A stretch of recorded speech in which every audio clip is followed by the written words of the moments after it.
Good morning, hey, hi, hello, and welcome to this week's Fibrific Live Craft and Chat, where we craft and chat live.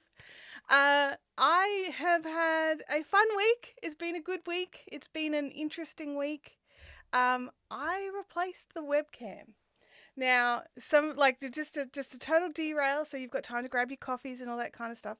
I As you guys know, we've been having some problems with our Logitech Brio, our top-down webcam, and I was looking at all the different webcam options, all the fancy webcams, all the amazing new AI-based webcams, and I love the look of them. But I just, you know what? I went with another Logitech Brio. I did. It was the OG. So this is our old boy. It's like we're gonna go down here. Um, so this is the old one, the OG, the original. Um, because like you guys remember how the Louis cam has is that's the old one that this guy replaced. That was no good for dying and up close shots, but still did a nice wide shot. I'm hoping we can bring in the OG for some other kinds of shots down the track. Um, so that's we're keeping this. We're keeping it. Not a hoarder. I don't hoard my gear at all. The other thing is that Crochet with Claire put and hello Claire, I see you there in the chat.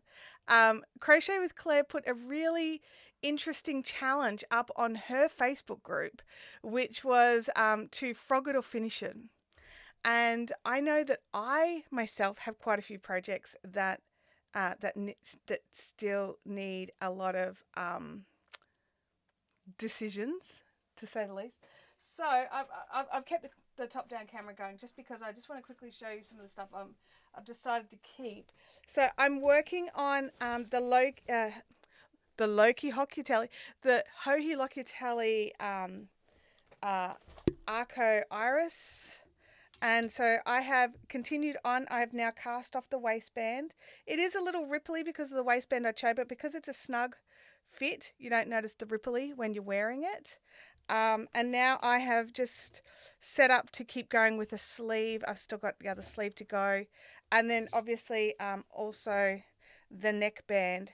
The neckband will also have some of this on it, some of these beautiful cables. And well, the one cable that I screwed up. Let's look over here. The beautiful cables on this side. I'm like, I don't even care that I screwed one up. It doesn't bother me that much. It's just one. So I've got that one that I'm still going to keep going.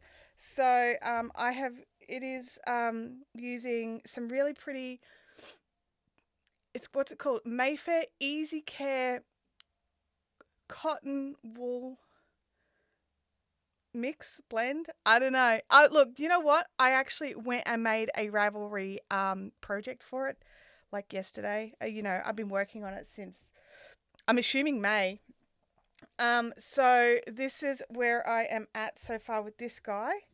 And then the other project that I'm really focusing hard on, like there's a million projects, but the other one that I'm focusing hard on is a project for Abby, which is a waffle blanket using some gorgeous Karen cotton cakes in beach glass. So it's just a waffle blanket. I'm doing it quite loosely for me. So I'm using the 5mm hook, which I normally go down a couple of hook sizes. So this one is not on Ravelry yet. So before anyone gets too excited, I realized yesterday afternoon I haven't put this up there. So I've got to do that yet. But that's the other project. So I'm sort of alternating between those two mostly.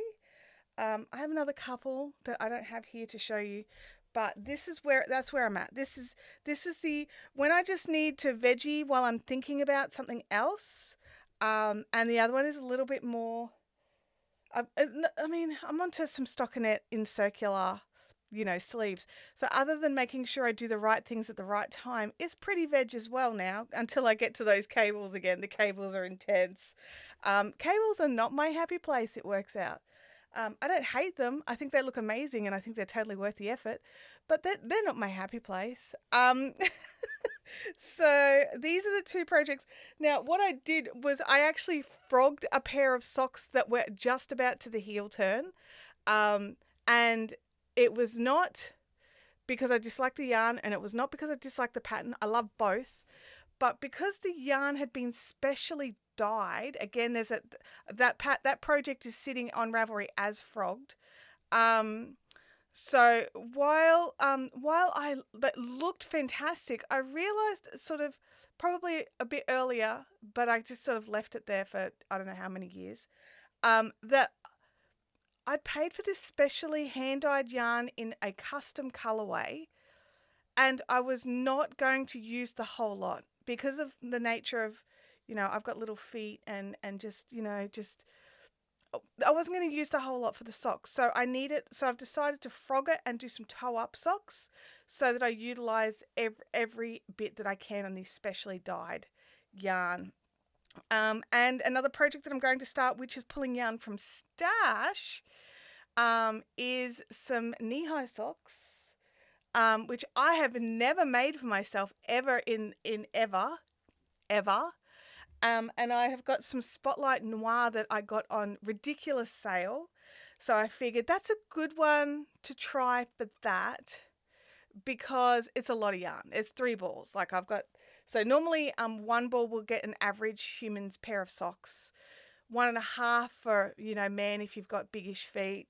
So 3 should do the job, right? That's my thinking. I'm thinking 3 should do the job. And then also I've got another sock project I want to do, which the Gamer Widows has this really cool technique for making socks, and I want to try her technique. So there's that. Now, before we get too excited about how schmicko and fantastic this webcam looks, because it looks amazing, it still hates the pink.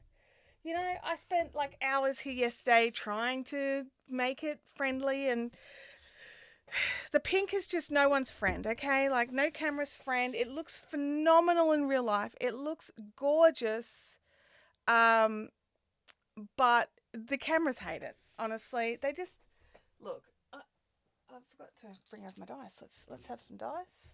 Put the dice rolling. Let's have a hook and some scissors. And the Project of Doom. You ready? Look. See, even this amazing camera doesn't cope with the pink. It's put an orangish hue on it. That's not how the color works. It's not that color. Which way is up? That way is up. The blanket's getting quite enormous. It's getting quite enormous. So what I might do here is I might just no, I want that one. And I would like to bring down the saturation just a little, and push the brightness up. No, look, it's just gonna be the wrong colors. Okay, I can't, everything else is the right colors. It's just the blanket that's the wrong colors. I can't do anything about it. It does bother me. It bothers me a lot. It probably doesn't bother you guys anywhere near as much as it bothers me. Alrighty, so we are up to a dice roll. So I suppose we should do that, right? And while you guys are deciding which color I think we should do, I'm just going to run back into the chat here and say good morning to everybody. Hello, Francis. Oh my goodness. Can you believe I forgot it was Thursday and thought you'd got it wrong? Okay. Yeah. Arta, good morning. Oh my gosh. I hope you are okay playing hooky from work, watching some Kiwis try and launch a rocket. So fair enough. But it's cloudy in New Zealand. Oh my gosh. Good morning, Bianca. How are you going? Good morning, Vampire. Artek. Did I say good morning to Artek? I don't know. I'm saying good morning again. Good morning, Knitspin girls. How are you? Or good evening, because I'm just assuming it's morning. Was what a drill set? I have no idea what you're talking about. This was a long time ago. I don't know what was a drill set. Claire says even on her page, which is Crochet with Claire, which has historically been strictly crochet only, she is allowing some rule breaking in this one thread of the frog it or finish it, and it can be crochet or knit projects, and it can be projects not using Claire's patterns. So 2 rules that you can break in that thread just to encourage people to make some decisions. What else did I frog? Oh, I frogged I was working on a cactus pencil case for Abby, and I loved the look of it, but I hated the actual construction. I got about this far through it, but it was all color work, so it was a real pain in the butt to frog. So yeah, that was the other thing I frogged. We're up to the waffles. I'm not making waffles for dinner.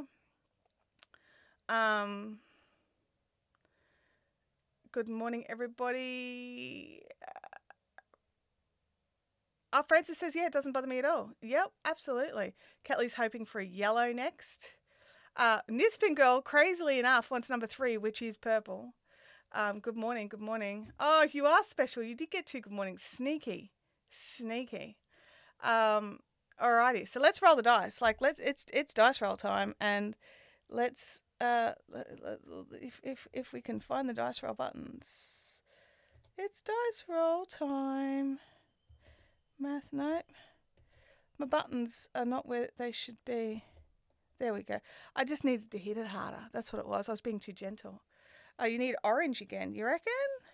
I suppose the orange is back there. Yeah, I don't know. Let's see. Let's see what the dice give us. It's dice roll time. Roll the dice to choose the next colour.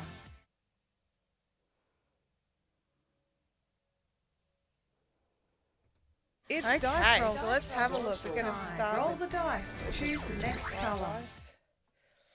Francis has cut the 4 meters of warp off my loom as it wasn't working out, and I needed to start a commission scarf and handspun. So happy I've done that now. It's one of those things, isn't it? When I frogged those socks, I'd been feeling really like, oh yeah, this is stupid. Like, you know, I can't finish a pair of socks.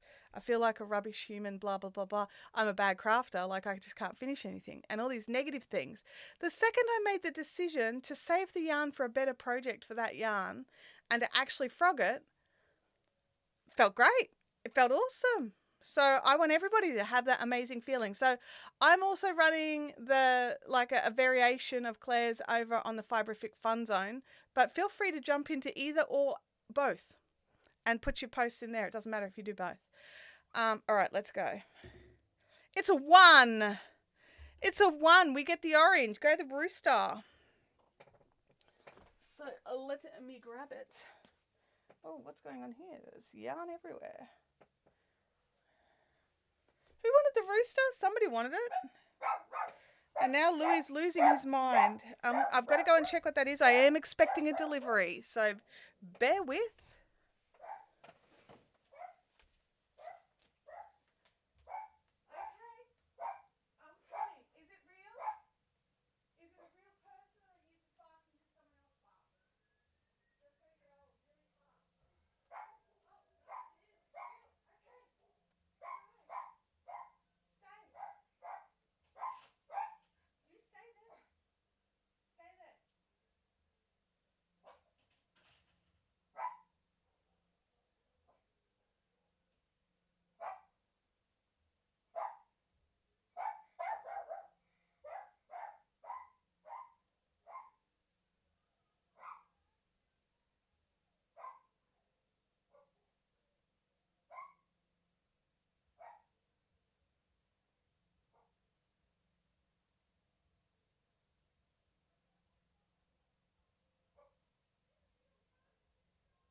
I'm back.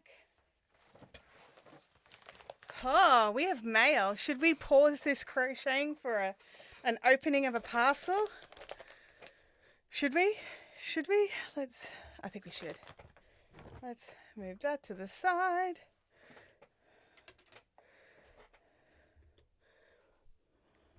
Okay. What do you think? Should we open it? I'm gonna have a sip of tea while you guys decide.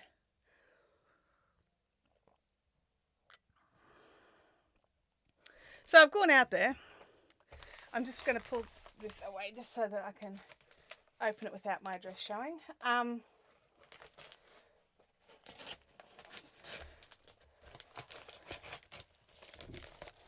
Okay. Oh, you say, what is this green spool of green? Crinkle the paper, please.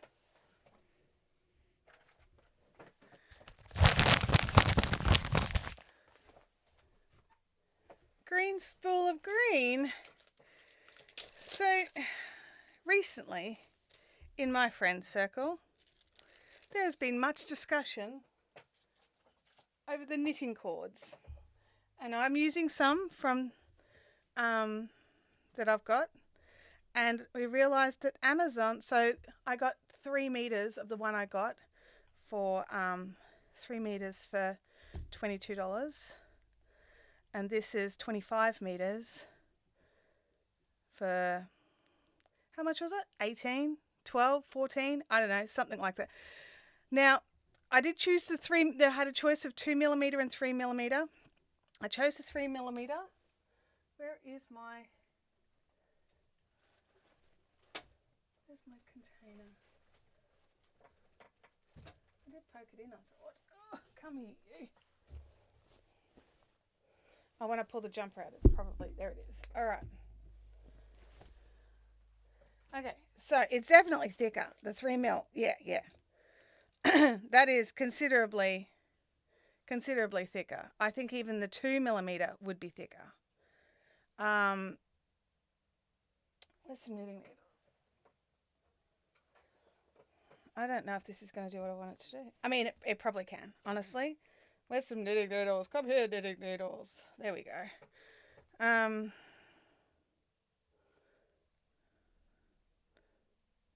Yeah, look, it's going to do the job. It's going to do the job for sure. There's a little bit, because it's a bit thicker, there's a little bit more of a perceptible lip.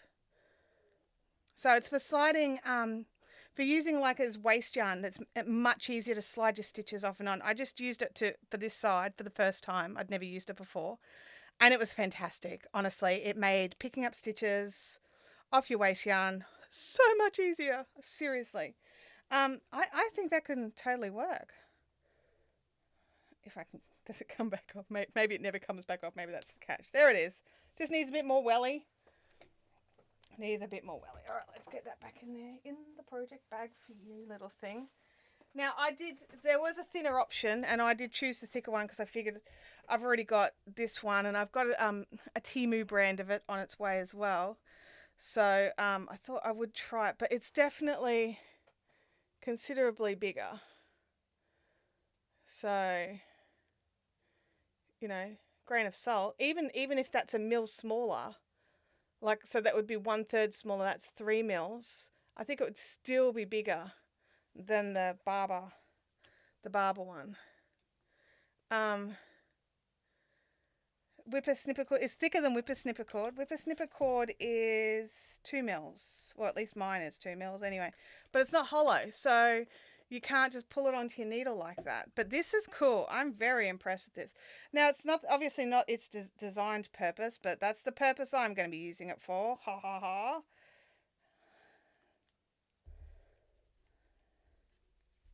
Get in there. All right, back to the crochet.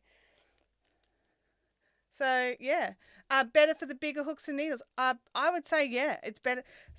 I would say definitely, like, because I'm using, that's a 3.75 that I just tested it on, and I think it would be great, because that's my concern with this one, is if you're using something bigger than, say, a 4 mil, that I would be concerned that you wouldn't be able to push it on enough. Whereas this one, because it is bigger, you'd be able to push it on a lot more. It would also keep your stitch sizes better as well. Anyway, I think it's great. And I also think it's great that I got 25 meters for like less than 3 meters of this one. So I'm happy. Mind you, this one has a nice tin. This one's pretty. Gotta go. You can't deny the pretty factor. Sometimes you just need the pretty factor for something as well. Now, where were we? Where were we before all this happened? Ah, no, it wasn't Duckling. It was Rooster. I did choose the right colour, didn't I? Yes, that's Duckling. This is Rooster. Just checking, because you know this stuff has happened before where I've gone to use the wrong colour. Now, I don't think I've got any other mail coming today. I mean, I could do. I had a spotlight order arrive yesterday, which it was supposed to arrive today. So that's where my brain's like, how many parcels have you got coming today? And I think it's just that one, honestly. So let me just have a quick look through the chat. What did you guys get up to while I wasn't here? Oh, you were all very well behaved. I'm very proud of you. Very well behaved in the chat while I wasn't here.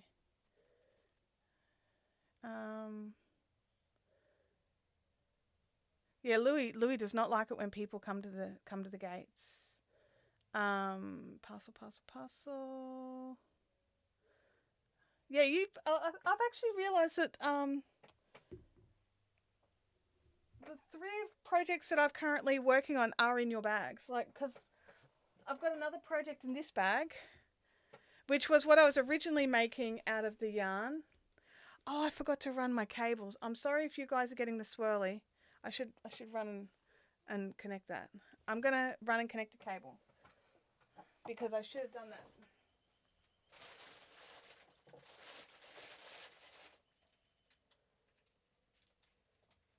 Viewer experience. Alrighty, I'll be back.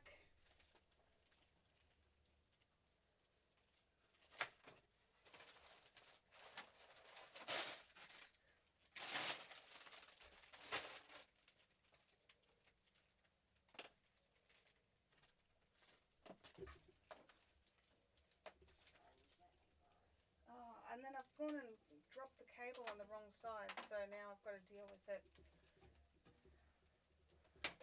as a naughty cable without ripping my computer off the table because I grabbed the wrong end of it.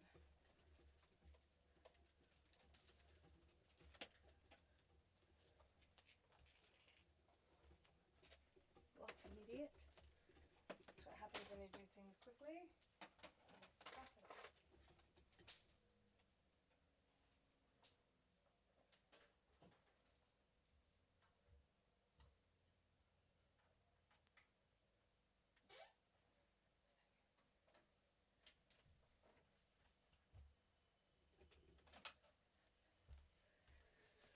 Okay, sorry about that.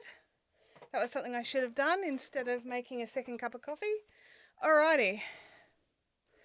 But yes, this one, I got this one, and it had the option for a matching pouch. So, how could I say no, honestly? Can somebody pop in Gamer Widows' link, pretty please? That would be great. Yeah, but I'm reclaiming the yarn from this blanket that I was making for myself into the blanket for Abby because she was trying to steal my new Sierra, so this was the compromise. I bought some Sierra in a couple of colours and Abby tried to steal one. So the compromise was I would just make the waffle blanket that she wanted so that I could keep the Sierra. I mean, it's all my yarn, right? Like, technically, I could have just been like, nope. But I'm weak. Oh, dear. Okay.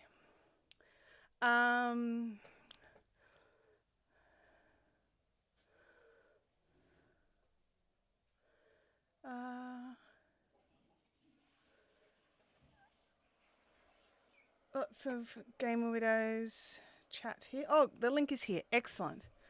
And the other thing to remember is if you're looking for some of these links, you can go over to the fibrific.com.au website and click on the Fibrific Recommends, and my recommendations are always there, and they're direct links there, so you can just click that and go straight through to Game Widows as well. This is an affiliate link, and they are affiliate links over there where possible, and that's at no additional cost to you. So the platform pays for that, not the individual. Yeah, it's a super cute bag. It was one of those ones like that was at retreat, and I was just like, if it's still there Sunday, it's mine. And they were still there Sunday, so they were for me. Does anybody else think like that? Like you walk around like, if that's still there when I get back, then I was destined to have it. So, yeah. That kind of thinking? No, just me? Abby is now moving around and awake.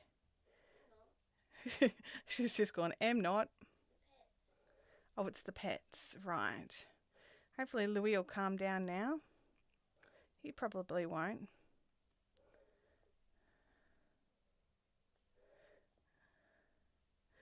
Oh, I just realised maybe he didn't get a walk this morning. So he could be like a bit antsy, wanting to go out and play because Tim had to go to work early, so I don't know if Louis got a walk. Oh, yarn bath. Not my favourite.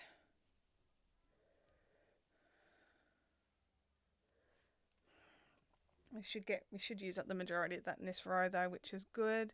Oh, thank you, Leanne. Popped a link into the website, so thank you for that. Tali says that's how I got my Star Wars bag. Yeah. Yep. I've got a Star Wars. Do I? I do. I have a Star Wars Stormtrooper bag, and I also have a DC bag, and I think that's the 4 bags. Oh no, yeah, that one there. That one's my DC bag. Then that one, then my Star Wars bag. So maybe 3 bags. 3 bags.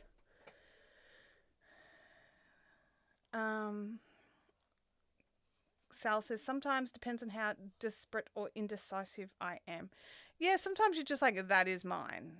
That is calling to me. It shall be mine. I shall take it home. I shall call it George, and I will hug it and squeeze it tight.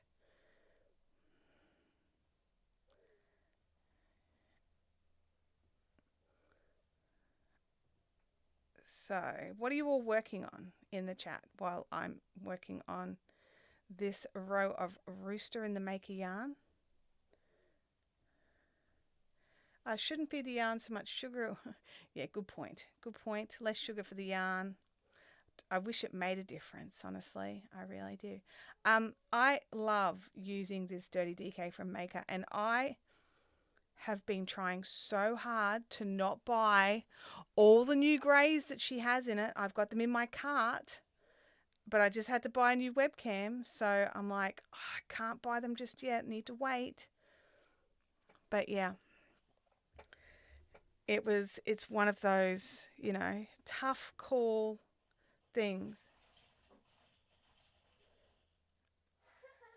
Is that Macy on the door? Yeah. Macy's climbing the front screen door. Like a weirdo. I shall name it Squishy and it shall be mine. Absolutely. Absolutely. Playing Yarn Chicken on a jumper for my dad. Oh my gosh. I hope you win, because that would be awkward. Like, what do you do? Like, can you order more yarn? Is it hand spun? Like, what do you do? Knitting a cardigan with my Sierra Shining Mountain. Gorgeous. Are you the first person out of the group to get started on a new Sierra project? I think you might be. I'm a bit jealous, to be honest. I'm like, I must finish off some of this other stuff before I start another thing. I've got quite a few projects on the go that I've started in the last couple of months, and I just need to finish 2 of them. And once I finish 2 of them, then I can cast on something else or start something else. So that's where I'm at in my mental thinking. I mean, there's no rules. There's no rules. I could legit start another project. But for my own brain, my brain has gotten very, very used to and very happy with the whole start something and get it actually finished. That it's shocking. It's shocking because that's not how I work. I start things, go, that's a really fun technique, and then get bored and put it aside. But now I am starting and finishing and getting them into use. Like, we've had so many new blankets put into use in our house that now we're like, what are we going to do with all these other non-craft blankets? Like, we're totally keeping them, by the way, because we all like to build a little nest in winter. We like to sit in our nest of blankets. Turns out, the three of us. Also, Louis does. Tibbles likes a blanket, and everyone. It's everyone in our household, all the pets. Everyone likes a blanket. You are weaving the new scarf and loving how it's looking. I'm glad to hear that, Francis. Game Widows is contemplating what yarn to use for the pattern I got this morning. Nice. I'm actually doing some colouring in on the app when I should really be starting an infinity scarf for my 8-year-old niece.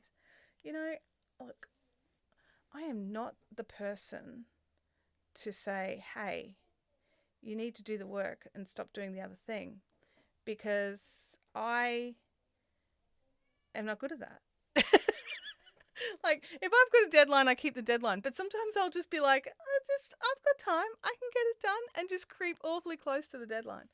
Don't be Chantelle. Don't leave it till the deadline to get it done. Like, just cast it on. You can put it down and colour a picture after you've cast it on, and then you can do some more, and then you can do some more. Dolores is working on a shawl by Joji Locatelli. I love her patterns. Who here has worked one of Joji Locatelli's patterns? I love her patterns. They are so well tested. They're so well written. They're easy to do. I'm a big fan. Oh yeah, Startitis. That's exactly right. Knitspin Girl says it's deep stash, so there's no more to be had. This is the jumper that's getting yarn chicken for her dad. It's a bottom up, but it has a different colour for the top. I think I'm going to make it, but it's going to be close. Oh my gosh. You have to keep us informed in the fun zone, okay? Like, you've got to tell us. I've got to know if you made it or if you had to add in some extra yarn. Like, I need to know this information. Bianca starts with the yarn and then decides which pattern to use with it. Look, I go both ways. Sometimes I'll start with the yarn, and sometimes I'll start with the pattern and then go and find yarn to suit the pattern. It really depends. I am known for finishing projects just as I'm leaving for family birthdays. Oh my gosh, absolutely. Dolores says, I love her patterns. I've knitted a few. Oh, that is awesome. An excellent point from Leanne. Please go over to the fun zone and share photos of what you're working on this week's link. Always love to see what you're working on, because you get to see what I'm working on, but I don't actually usually get to see what you're working on. And I especially love to see how you're going.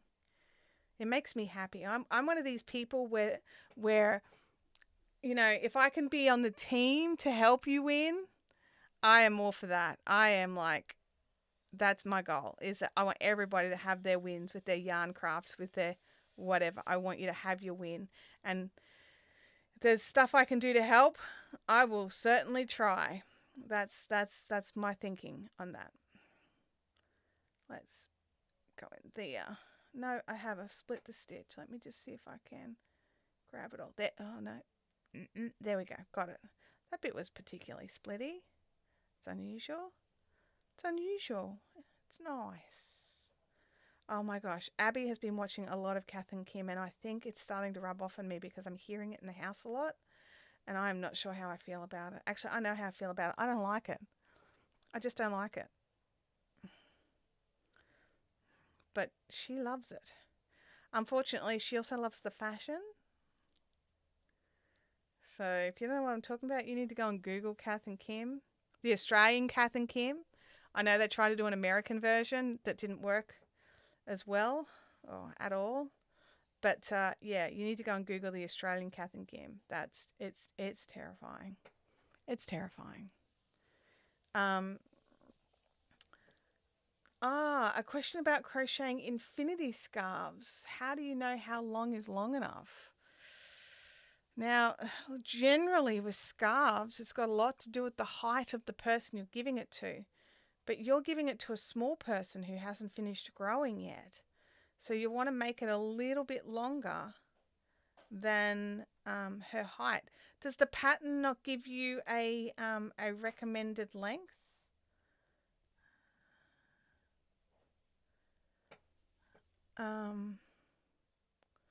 Yeah, so because that's usually the catch is with a lot of scarves. Like if I'm making a scarf, I like to have the height of the person I'm making it for, because a scarf should be the same size as the same length as the person's height, so that when they have it over their shoulders, it goes like half of their body length, and they've got plenty of room to give it a wrap or two.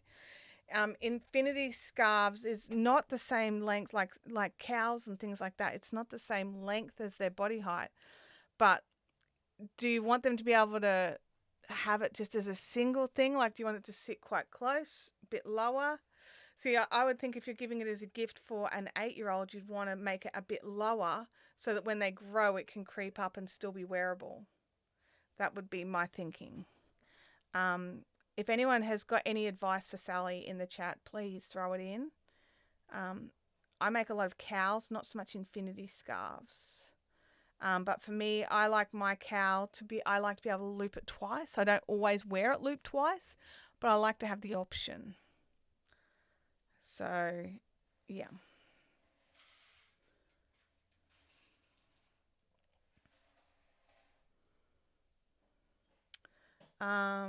In the past, I think she likes to wrap it 2 or 3 times. Well, then you'll need to give her plenty of room to do that then. So if you make it so an adult can wrap it twice, a child should be able to wrap it 3 times. Like, she's not a toddler, so she should be able to wrap it 3 times. So if you Google the length of adult infinity scarves, most of the ones that wrap twice to 3 times tend to be a bit closer to sort of high waist, so that when you wrap them, you've got enough room to wrap it 3 times. So, yeah. Lisby is in the chat. Hello, Lisby. It's good to see you there.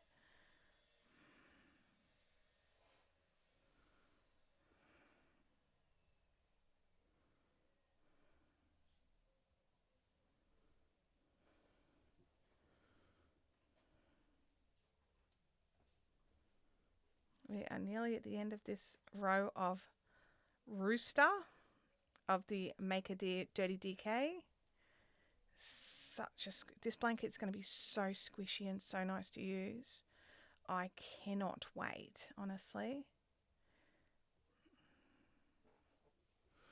Oh, Talia Craftsy says 60 inches. There you go.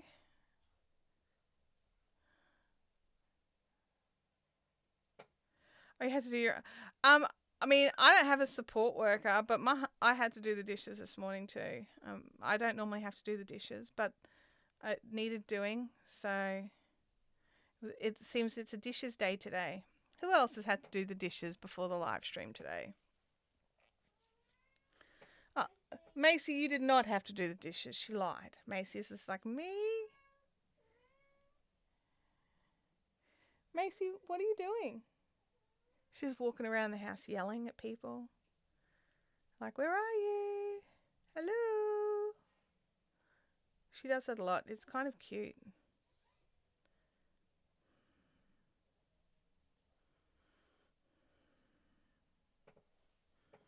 Oh, I've just realised I've used up all the yarn bath, but you know, it's not looking good. There appears that there'll be more yarn bath in my future. Vampire says mine are waiting until after. Fair enough. Fair enough.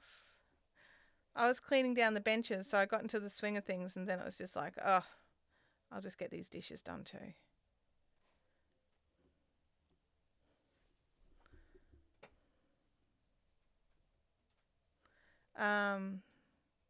Leanne says she's unpacked the dishwasher amongst that. Well, I had to unpack the dishwasher because it was full.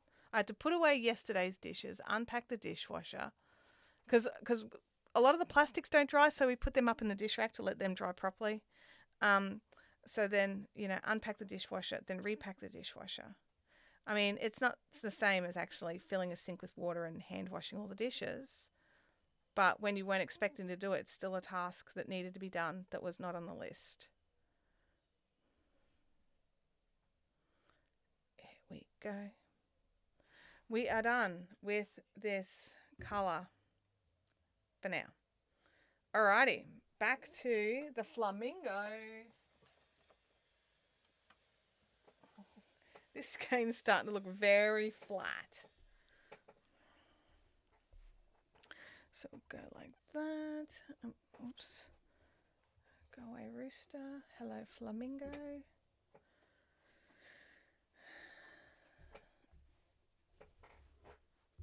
My chair squeaks. I'm going to have to check all its little screws and stuff and double check everything's all tight.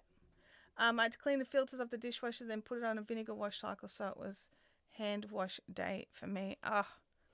Yeah. I always think it's amusing, well, not amusing, but surprising when I find people who don't wash their dishwashers or their washing machines. I'm like, you've got to wash the thing that washes the things. Or at least, what am I doing? Not the right thing. So that one's correct. This needs to do this. All right. Yeah, I'm like, you gotta wash the things that wash the things. Vinegar's great for that. I'll do a vinegar hot water load in the washing machine, and then go and do all the, wiping of the seals and all that sort of stuff. Once it's all... I caught one. You caught one? Oh, you've caught a Macy in the wild. Wow. Attack a yarn. Don't tell her to attack yarn. Jeez, Abby. What happens when I run out of that colour? Well, I bought more. That's what happened. I bought more. So I'm hoping to not run out. And if I run out, I'll just buy more again. So yeah, because this is a bit of an unknown entity. This is new yarn that hasn't been used for this project before. So I've no idea how much of it I need. I did some math redo. The math redo says that I'll need 6 balls, so I've got 7. Just in case, get that extra one. Because also the math redo did not allow for a border. So that's why I'm worried I'll run out, because I think I'll run out on the border.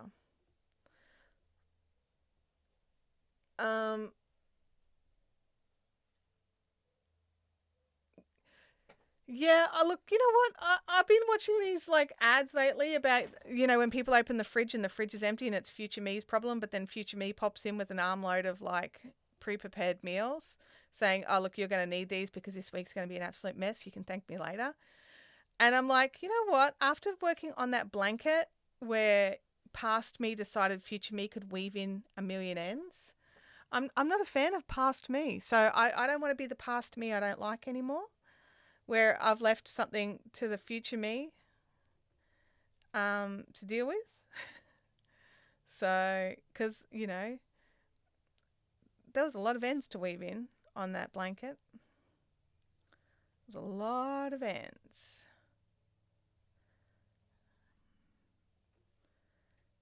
Who here lets Future Me deal with problems that past you could have dealt with and then regrets it?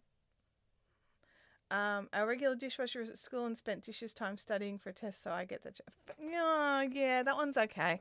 I can see the importance of letting the dishwasher study for an exam. Definitely. Yeah. No hot water even attached to my washing machine, cold water only. No, I have hot water attached to my washing machine. I wash only in hot water, but when I'm washing the washing machine, I wash only in cold water. But when I'm washing the washing machine, I want it to have access to hot water.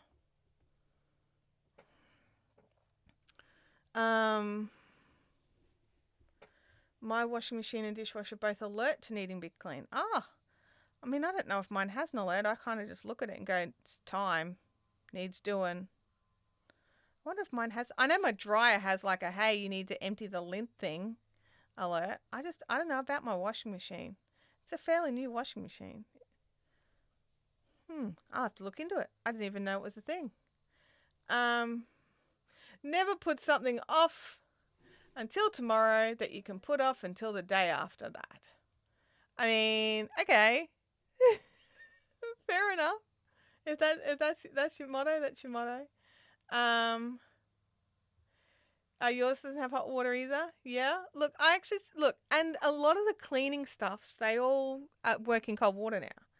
So, and I don't wash my clothes in hot water. I just wash the washing machine in hot water because I want it to lift all the stuffs. Hot water, vinegar, boom, off it goes.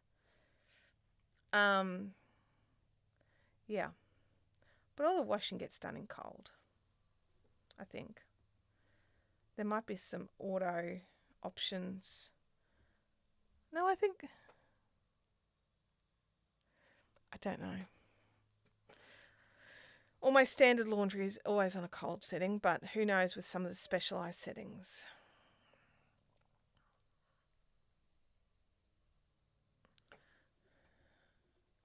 So we need to decide where I'm going to put the other webcam. And we used to have a ceiling webcam that showed the overall. And I'm tossing up whether or not we could do that. The cords are long enough. I've got cords for it. But do I want it is the question. So we can have a think about that. The overall shot. Because I think the issue that I'm having with the webcam is that it's not showing, it wasn't showing any of the stitch detail, which is an issue for this. With the overall shot, it's just going to look like something out of Days of Our Lives. I'm just going to look more beautiful. I can live with that.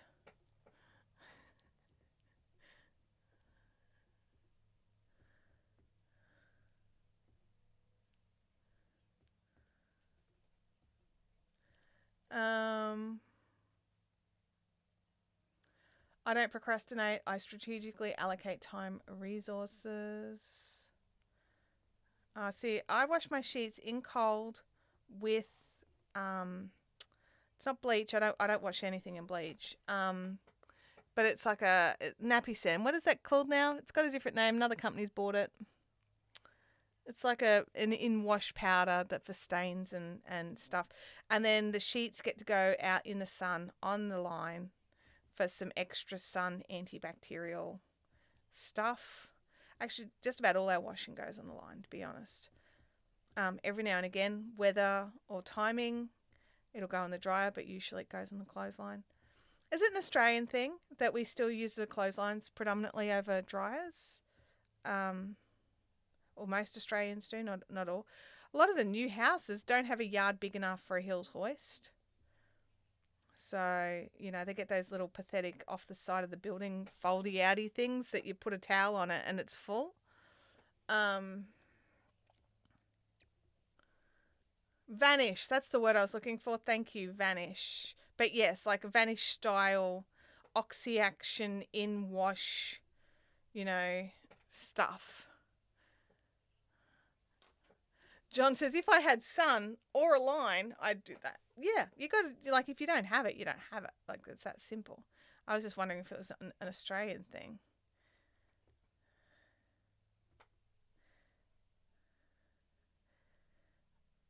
But I have to say, I love it when the towels go in the dryer.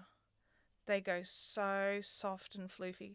So I like to stick the towels in the dryer even just for 5 minutes if they've been dried on the clothesline. Just to stick them in, just to soften them up a little. Because I don't use fabric softener. I'm one of those people.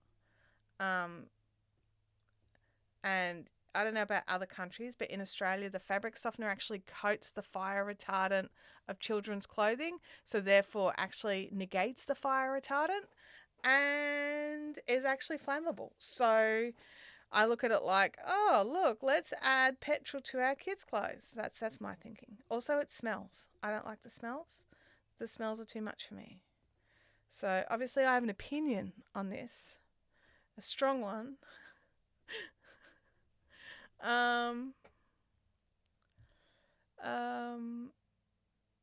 In a townhouse we have a courtyard but have the extendable line, fits one load of washing. Oh my gosh. Holly doesn't have any outside space. Hills hoist is an Aussie thing. Okay, so I'm thinking of the big square rotating clotheslines. That's what we have. Line dried sheets are the best. I agree. Yeah, there's just something about it, right? Vampire says our clothesline's on the fence, holds up about a load and a half from our 9.5 kilo washer. Yeah, our we've got a 8 or 9 kilo washer, and our clothesline can hold 4 loads. So, Leanne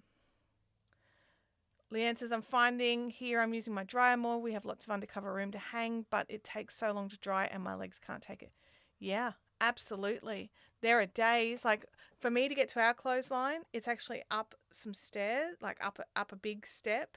And there are days when my knee can't get me up that step. So it's like, it's a dry day today. And I also like having the option of a dryer when it's a bit rainy. I don't like to have to leave the washing when it's raining. I dry my clothes on a rack thing. My clothesline is broken and it's too high and can't wind it down. Before our clothesline broke, that was a problem. It was set at a height that worked for Tim, but I couldn't reach it, so Tim had to hang out all the washing. And then it broke, and we had to get a new clothesline, and the new clothesline can work, so I can roll it down. But luckily, I had an issue with my shoulder and couldn't raise my arm above my head for ages, but I can now. So, yeah, mostly. I don't know how to go lifting stuff. We'll see. I haven't given it a good test run. We'll have to let's see. Huh. I'm not a fan of fabric sheets. Aren't all bed sheets fabric? I'm perplexed. If am I missing something? I might be missing something. Yeah. My grandmother had the square rotating thing. Yeah, we call them, because there's a few different brands, but it's pretty commonly known as a Hills hoist here. I don't know what like, does it have a generic name? Like a rotating clothesline? I don't know. It's probably got a good generic name that totally describes it easily. I don't know. Unless you're thinking of like those dryer sheets, the ones, the little paper things that you poke in with your washing. I've seen those. I've never used them, but I've seen them. Unless that's what we're talking about. I don't know. I only use a dryer for my towels and my bed sheets. Yep. Towels are... the softener sheets. You are talking about the softener sheets. Okay. So not bed sheets. All right. Because I was really confused for a second there. I was really confused. But yeah, so there are these things that you can buy at the supermarket that look like little tissues that you actually intentionally throw into your dryer. And they like make things anti-static and smelly. Like the good smelly, not the... it's not good smelly for me, but it's good smelly. It's like it's fragranced. Fragranced is good smelly. Fragranced is the word I'm looking for. Oh my gosh. Was invented by a guy called Hill or Hills or something. Yeah. Yep. At least in Australia. I don't know who has the rights in other countries. But I love my rotating one because it doesn't take up I get to put on a lot of washing. It doesn't take up as much space. We lived in a townhouse where we had the side one, and it was like, should we wash Abby's clothes or our clothes or the sheets, because you couldn't do them all on the same day. So we had to spread the washing out, which was annoying because we like to, 3 people, you should be able to... Anyway. Lisby says it's an Aussie invention. I did not know that.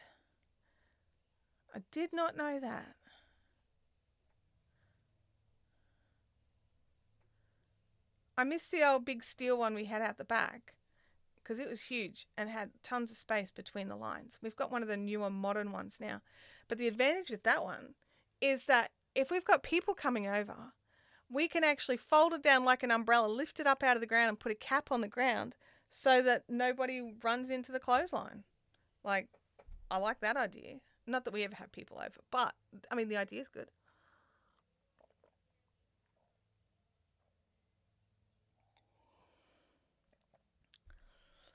Here we go. We've got a history lesson.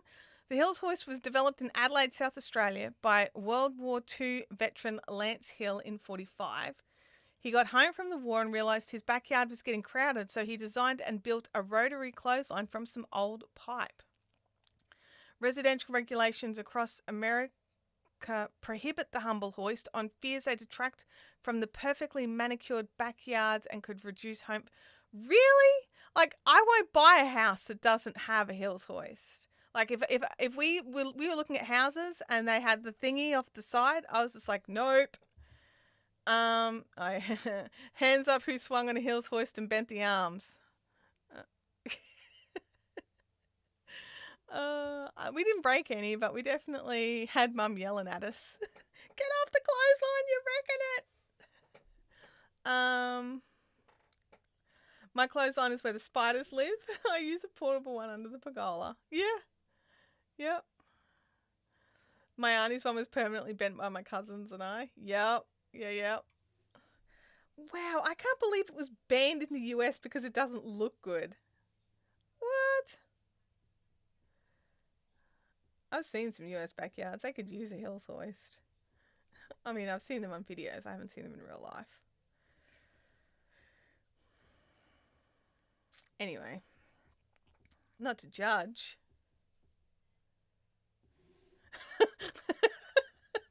Oh no, that must be HOA rules. Anyone who lives under a HOA deserves the stupid rules. So, I've always been perplexed by HOAs. So these are like residences, like houses that all are under, like, we get it with like apartments and stuff like that where you have the building, what is it? The strata. No, not the strata. Maybe it is the strata. The organization that, you know, helps everyone to maintain the actual full building, not just individual apartments and what you can and can't do with your doors, crap like that. But like, you guys have that in residential areas. So when you buy a house, do you know if it's under if there's a homeowners association in that area, or is it like sprung upon you? Like, ha, that thing you were going to do, you can't because we have rules. A body corporate, that was what I was thinking of for the apartments. And like, body corporates are quite often for apartments and like townhouse complexes. But do you guys have like are these gated communities that have HOAs? Like, I don't understand. You need to educate me on these things. There are estates in Australia who can't have them either. Must be a fold-out one you can't see from the road. Really? Man, I hate fold-out clotheslines. They're dumb and they can't hold enough clothes. And they normally don't let enough air through the washing. So it takes like 6 years to dry. Okay, so the HOA is disclosed in the deed paperwork. Okay. And like, is it common? Is it hard to find a house that's not part of a HOA? Because, like, it's my yard. I want to be able to put whatever I want that the council says is okay. So we have local council ordinances we have to abide by, but most of them are just safety. I will not buy a house that's subject to a HOA. Holly says HOAs aren't everywhere, and you definitely know if the neighbourhood has a HOA. So, like, who thinks this is a good thing? Seriously. Woohoo, 22 months. Bring it on, Sally. Nice work. We're creeping up. We're creeping up to the 2 years. Gosh. Yeah, Dolores, I agree. How can those little foldy-outy ones work if you've got a family? And I think this is why there's so many of them using dryers. And that's it. Shannon says, yes, where I live. Have you got a HOA where you are?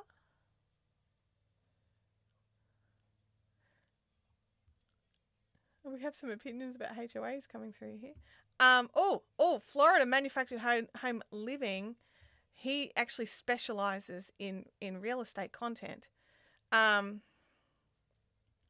It's not actually banned in the US, but HOAs have outlawed them for years. Federal legislation promoting energy efficiency prohibited outlawing those. Because it's like, seriously, the biggest cost for us in winter is using the dryer because the clothes aren't drying on the line fast enough. Federal legislation promoting, but those HOAs can and do. Oops, hang on. I got sidetracked. Come back, comment. Do demand you store them when not in use. I mean, that's annoying, having to lift them out of the ground every time. So your channel is all about HOA communities. Yeah, because you're all about the manufactured living. So like for us, it would be like a townhouse development, which are under body corporates, which I think is a similar thing to the HOA. Goodness me, like we really do talk about everything here, don't we? There are usually HOA fees, and part of the fees goes towards landscaping and neighbourhood pools and such. You are supposed to get some benefits for your money.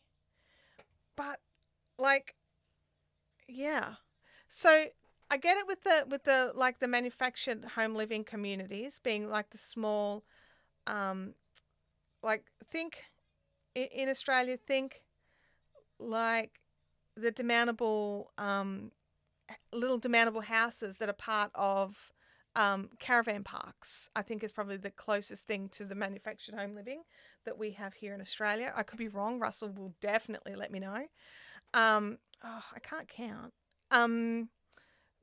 But yeah, so I definitely understand why it works there. But like, if my neighbours tried to have an opinion on whether or not I had a clothesline, I'd be pretty indignant. Like, I really would. Even if I stuck my clothesline in the front yard. I mean, I don't want my clothesline in the front yard because I like my clothesline out the back. But even if I stuck it in the front yard, I would like for them to not have an opinion. Or at least not come and tell me about what I can and do. Here we go. We've got some more info here. In Florida, we have zillions of HOA communities of about 6 different flavors. Oh, they are like caravan parks? Cool. Demountable houses. You mean like trailer homes? No. These are more like they arrive on a truck, but they're like a semi-permanent structure. They're not caravans or trailers. They're like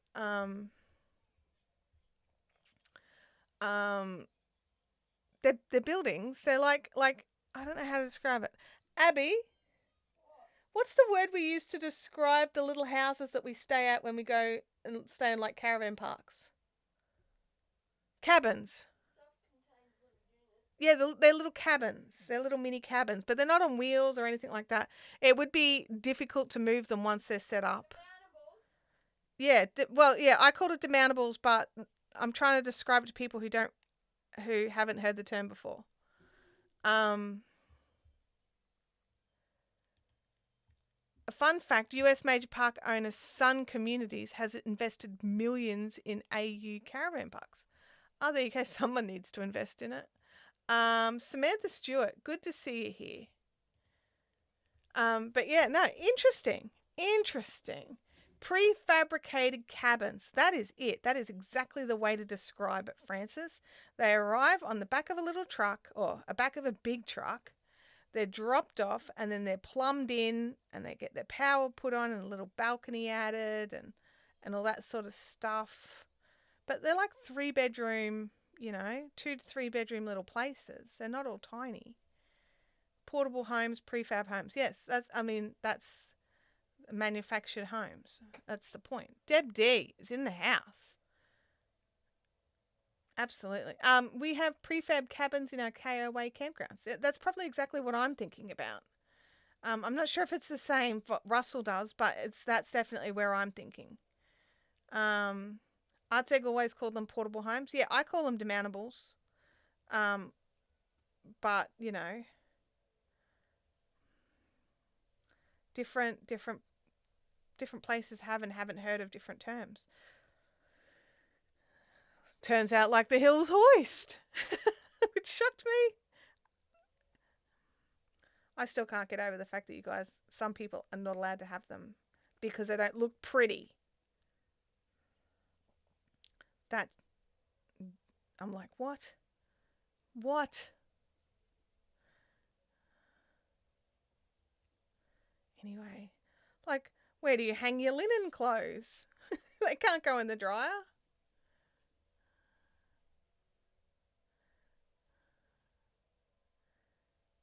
Anyway.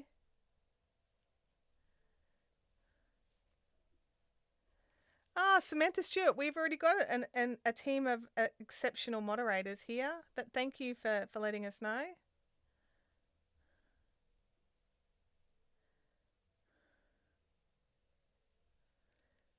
I watched a prefab unit get built, looked like a Lego. Yeah, it's kind of interesting how they get put together, hey? A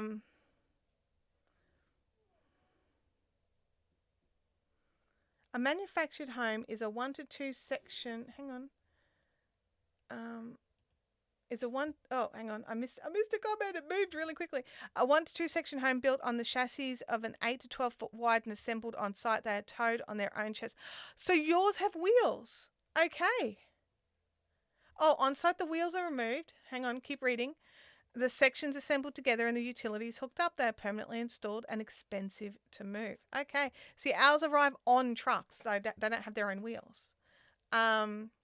The Karen over the road wanted to try and set up a HOA in our street. The neighbours all said, nope, good luck with trying to change that considering we live in Pogenson. Yeah, that's frustrating. I am in Australia. I am in Queensland, Australia. I have a video showing one from arrival to assembly on my channel. Oh, I'm going to have to go and check that out. I'll have to check it out because I find all that stuff really interesting. So I'm like right at the end of a row here, and we are ready for a new color. So let's get that done. So let's jump into dice roll. It's dice roll time. Roll the dice to choose the next color. We will roll the dice. So let me know what color you want next. We've got our 6 colors. So we'll have a go.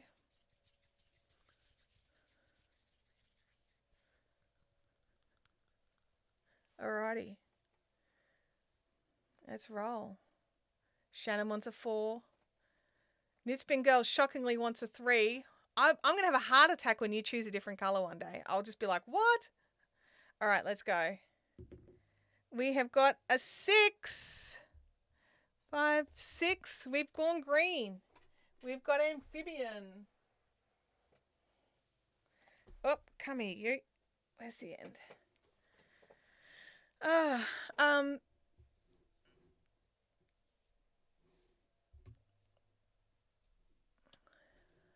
So back to this conversation. Russell says there are distinctively two types. What you speak of arrives in pre-built parts on a truck and is assembled on a foundation. Yeah, ours are usually on little. They've got stilts. They're put on. They're up high a little bit, just a couple of steps. But you've normally got They're not normally on a slab as such, but they have. They are on a little foundation, but it's stilts rather than anything else.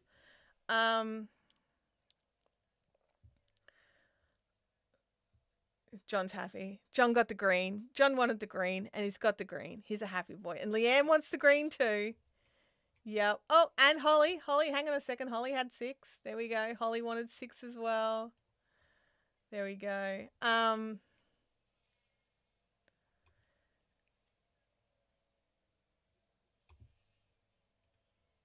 Sue Ellen has like a little mini HOA where she is. Yeah, we don't have a HOA here. Not where I am. I'm in Brisbane, but I don't have one here. Modular homes are the ones that come on trucks. Okay, there we go. We're learning stuff. We always learn interesting things here in these Fiberific chats. Definitely.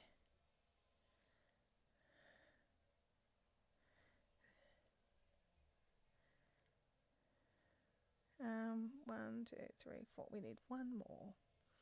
For the start, oh, I don't even, like, what am I, like, counting for? It is a single crochet all across. I don't need to count anything. Just keep going. I really do like this pink and this green together. I think it looks really good. Absolutely. What are you guys doing? What are you doing? Well, like when the Fibrific, we had the studio out in the front. It was a demountable. What is colloquially known here in Australia as a donger, and it is literally a 6 by 3 meter building that arrives on the back of a truck that's craned into position, and it doesn't have a slab or anything. It just drops straight onto the level ground. If you don't have level ground, you have to pay extra for them to come out and set up some little things, little feet. That's the word I'm going with. I don't know what they're called. But mine just came in and was dropped in my front yard, and I had to run my own power to it. And off you went. And then when it was time for it to go, you just empty it out, and they come back with their crane and they pick it back up and yoink it back onto the back of a truck, and off they go. So yeah, I count from habit even when I don't need to. I think that's what I was doing. I was just like, because every second row I've got to count. So I was just like, what? Manufactured home communities in Australia, caravan parks are usually in a situation where you buy the home but lease the lot. Yeah. And they're getting fewer and fewer and harder to get your hands into. Victoria called them portables, not demountables. Yeah, we have both. Like, I mean, I don't know if it's a Queensland thing, me calling it demountables. Pylons. Thank you, John. That's the word I was looking for. But yeah, I mean, I don't know if it was a me thing. Just trying to think of the word. But yeah, I don't know if it's a Queensland or a New South Wales. I don't know. That's the word that I had in my brain.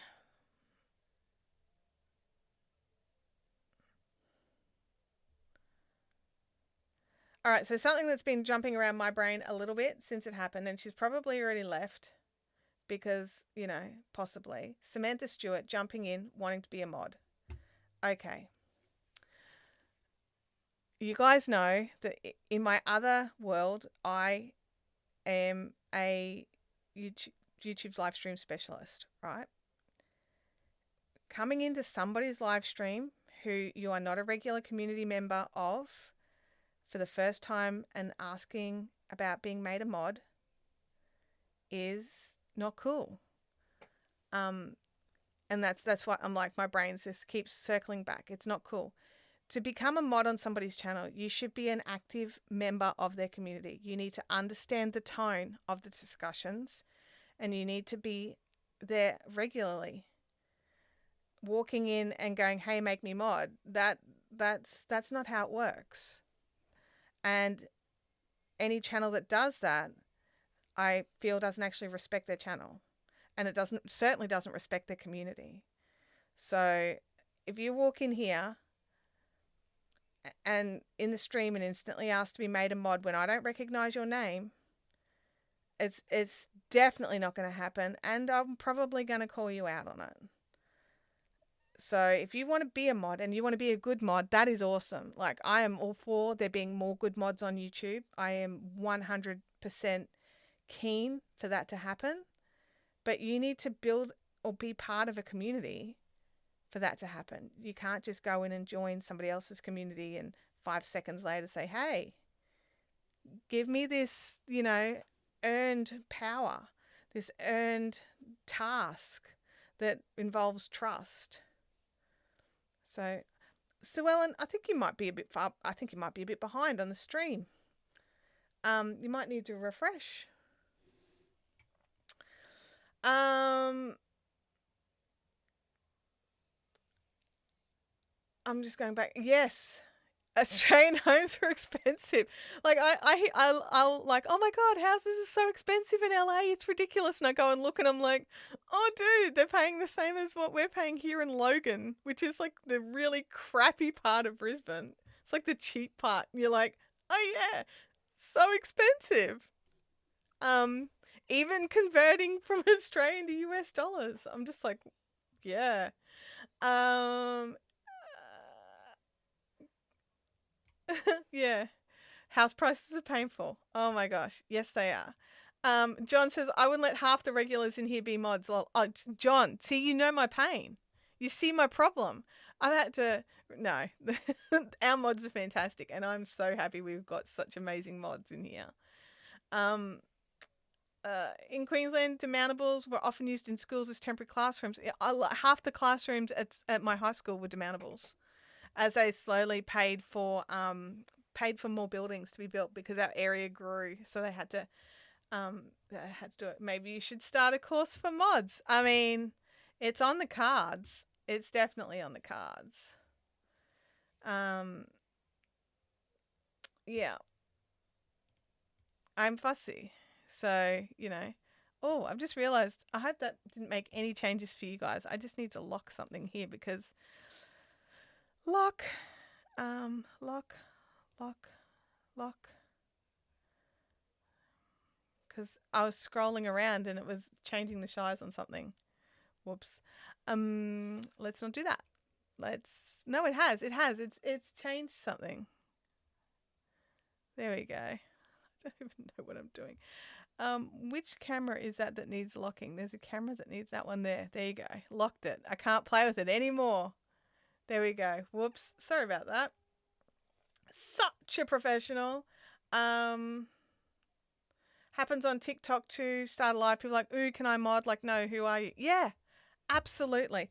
Like, I am going to get on my little mod horse for a second. Moderators have power that can change the tone of your channel.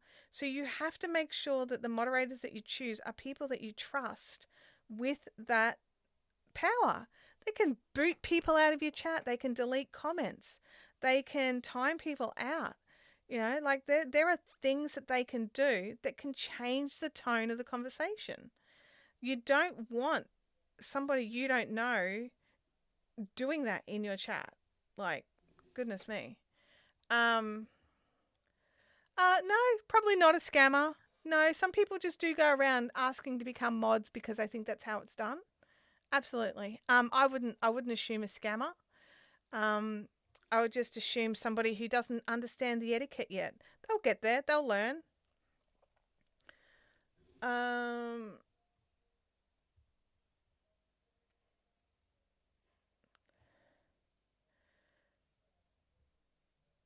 Fingers crossed. You're one of those people whose voice. Fingers crossed. You're one of those people whose voice is soothing. And nap time for the mini gremlin. Oh my goodness. Oh, does she? Do I need to look at it now? I can just let me just have a quick look.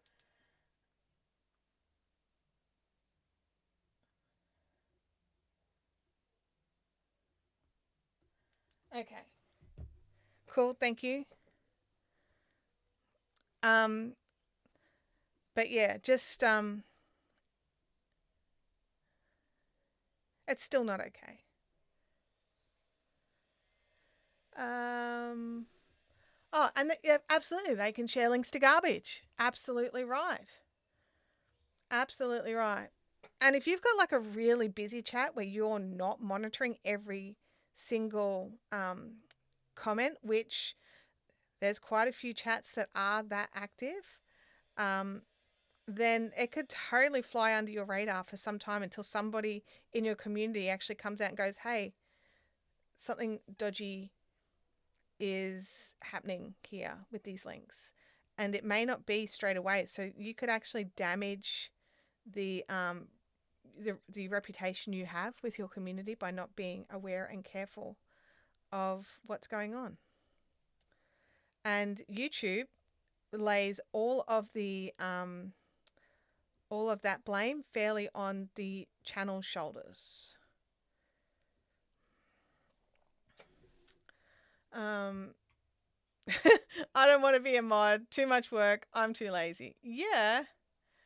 I was in a Zoom call with some folks in a Queensland caravan park and we compared prices. Yeah, like that's the thing. Like 300K Australian, same home in Florida, 135. Where are we at? I'm just going to do a quick convert. What are we doing? We'll convert USD to AUD. USD to AUD. I'm going to convert. What is it? 135k. That comes out to 208,000 Australian currently at our really holy crap rubbish dollar at the moment. It is terrible. But yeah, 135k US comes out to 200k Australian. So 300k Australian is terrible. Oh, seriously, what can you get in Australia for 300k? You can't get my house for 300k, and mine's just a little crappy box house. Like, yeah. Oh, I still remember the first time. We're jumping between two like really distinct conversations here. I remember the first time I modded and it was over on the Big Wool Show. That was hectic. Yeah, the Big Wool Show is insane. It's absolutely insane. Because there's 600 people in those chats. So, you need a mod team that you can trust. Absolutely. Yeah, I got 208,000 with a 1.54 Aussie dollar conversion. So, yeah, the Aussie dollar is terrible at the moment.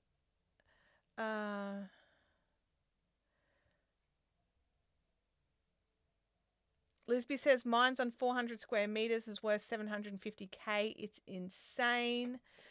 Yeah, but you're in a nice area too. Then you've got like a nice new house. I've got a little old house. My house is not worth that much. 400 square meters. I don't know. How do you guys in the US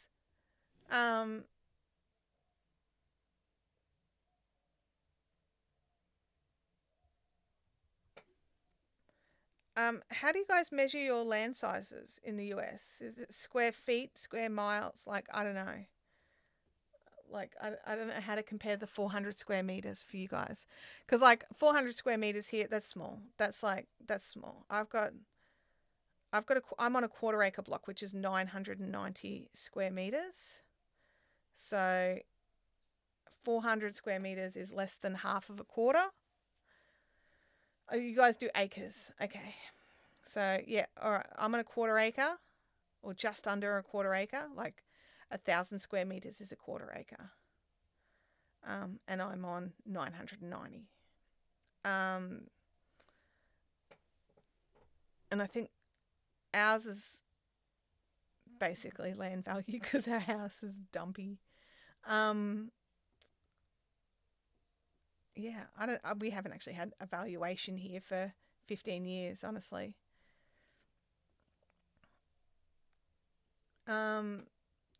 Somebody else, could you please do the math for the 400 square meters to acres, pretty please? I'm curious and my brain can't do the math.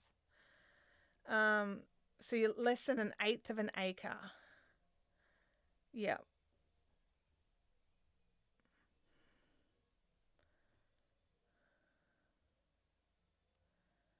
I live in a crappy area complete with airport noise and a house around the corner just sold for 950k. Yeah, Aussie housing market is just insane at the moment. Like both rental and buying markets. It's just like that whole rite of passage where once your kids finish school and they can go off and live in a group house with a pile of friends. They can't do that. They can't do that unless they've all got full-time jobs. They all need a full-time job and not be educating. Because to be able to rent a house, it's $700 a week. Nice 3-bedroom, 2-bathroom conventional home in a good neighborhood 5 miles from the beach in Florida is $350k. Oh my gosh. I am not near any beaches. I am over 30k's from the CBD. I am in the council that is on the news all the time for crime. And my house is worth more than that. So, Oh, and yeah, that's a garbage house. Absolutely. For 700 a week, that's a garbage house. I mean, it depends on your location, but yeah, it could well be in Brisbane anyway. Like I've got friends who are renting and their rent jumped from 700 a week to 900 a week. And I mean their house is nice. So, yeah. Oh, you've got no chance of saving to buy a house if your rents are that high. Not with the current salaries. So, I mean, it's not a terrible idea, Francis. In regards to like real estate and what have you. I mean, I don't know too much about the New Zealand real estate market. Last time I checked was a couple of years ago, but it's not terrible. But I don't know what the rules are. I don't know what the rules are in relation to being able to buy property in another country. Like, do you have to be just a resident, or do you have to be um, like what are the rules? I don't even know what the rules are in Australia. I don't know enough about this stuff at all. I know as an Australian citizen, I could buy, so we did. 4 acres, not all usable though. We have a gully and a small home and love it very much. No through roads, so basically local traffic only. Paid $6.15. But you are out a bit further out as well. You're not like in a city or anything like that, or near the beach. Or we finished the green. We're back to the pink. My first house was on 0.58 acres or 235, cost me 185k in 2008. I sold it in 2018 for 200. Yeah. Australians can buy property in New Zealand, but there's restrictions. I can imagine there would be. And the Aussie dollar is stronger in New Zealand than it is in Australia. It's stronger in New Zealand than it is in the US, but only by a dash. Only by the like. It's a lot stronger than the US dollar, but it's no. The Aussie dollar is a lot stronger. Words. For $1 I can get about $1.08 New Zealand. For $1 I can get about 55 to 60 cents American. Does that help? Did that explain where my brain was trying to go? Probably not. US sell to anyone. Come on over. Really? You don't have to be a resident to be able. Anyway, okay. I mean, interesting to know.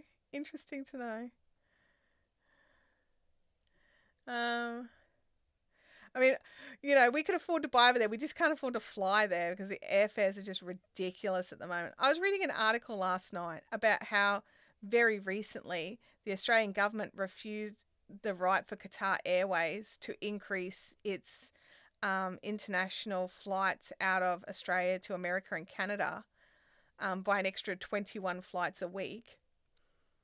And I'm like, oh my God, we need more competition in these international flights. It's costing an absolute schmozzle. Like, they're like, the article said that currently right now for international travel, it is still currently 50 to 70% higher than it was before COVID. But the airlines are like, oh no, we're getting back to normal. No, you're not. You're really not. Gosh. We're doing our first Oz to New Zealand trip in January. You're going to love it. You're absolutely going to love it. Where in New Zealand are you going? Yeah. Like, how are we going with ours? We've still got a ways to go on ours. It worked. Yay. I'm glad to hear it, Talia. I may have recently looked up the New Zealand rules. Fair enough. My house would have been paid in full had it not been for needing to medically retire. Oh, that's frustrating.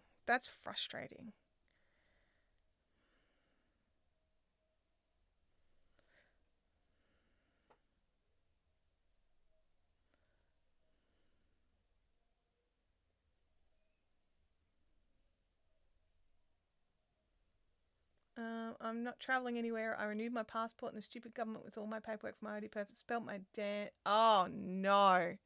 Can you not get that fixed, or do you have to pay for them to fix their stupid mistakes? That's frustrating.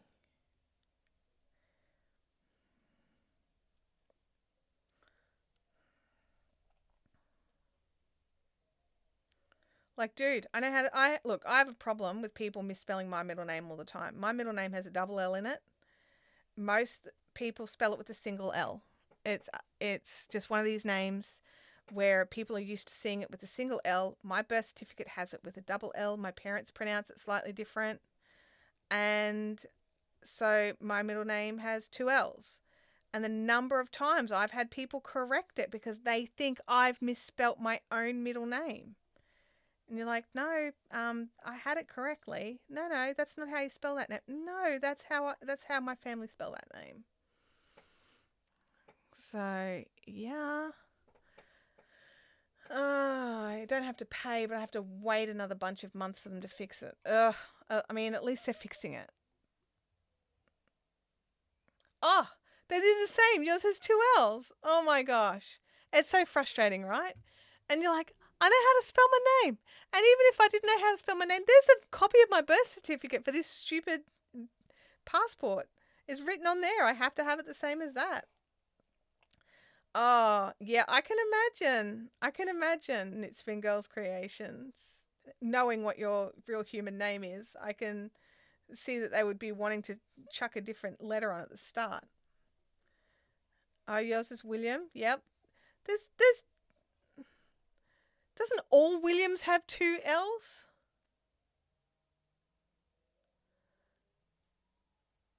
I mean, yeah. Okay. I'm confused. Yeah, Knitspin Girl is an unusual name. You are right. Florida manufactured home living. Yeah, I was thinking, I've always spelt William with two L's. I didn't realise there was a one L option. See, I could imagine if you've got a one L option, if they had have changed it, the same problem as me. And that's what makes it funny. Okay, alrighty, cool.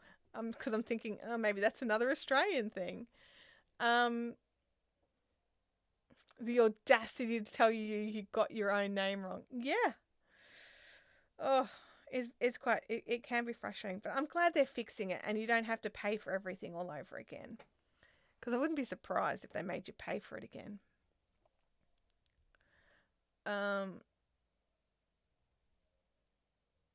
Mine also Russell, often misspelled Russell. I actually think I might be one of those people that accidentally leave off your second L, Russell. I'm sorry, I will never do it again. We're Team Double L. Abby's just yelled out from her bedroom, Team Double B.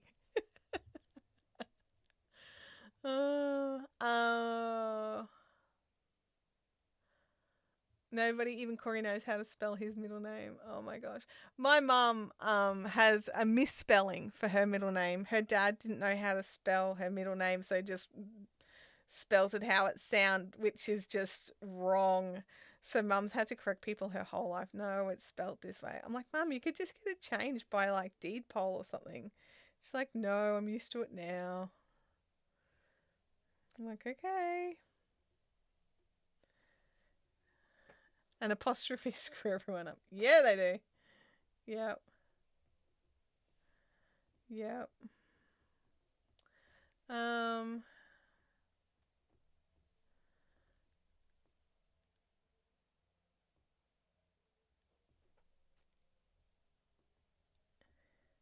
My mum has misspelling for her first name, but it's on the birth certificate, so it stayed. Yeah. That's the same with my mum's middle name.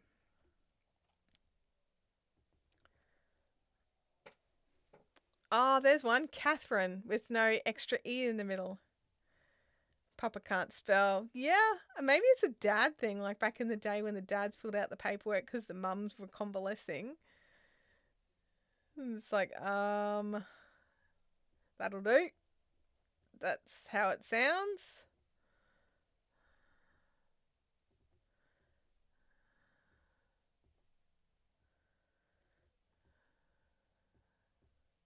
Goodness me.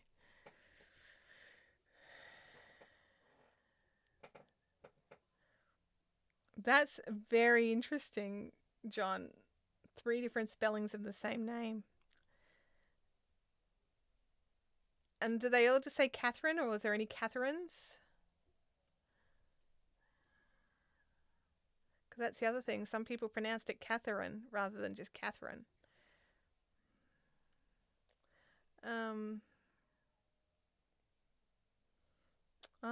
There you go. That's another interesting one.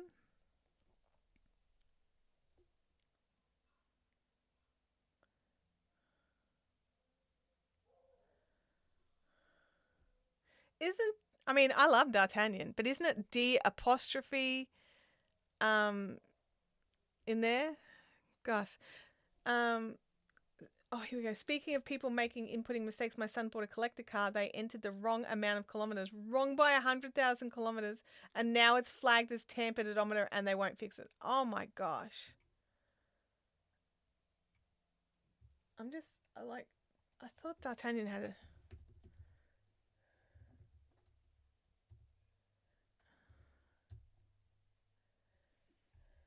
Here we go.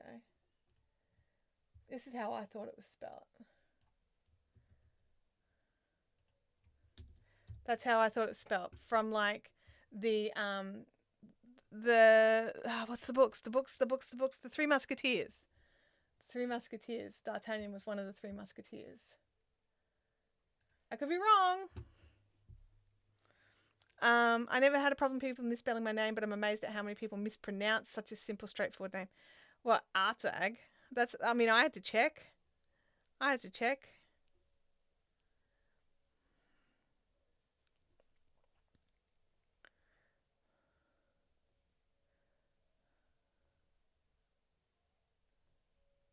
I had some friends that they were sisters, and their parents, they're twins, and their parents named them after characters in a book. And one of them was like a really easy name to get, and the other one was not. And it was Tarqua. And everyone would always be like, how do you pronounce this? How do you pronounce this? How did I get David wrong? Unless you have an unusual pronunciation. Well, there's some people that pronounce it David. So there's 2 pronunciations for David.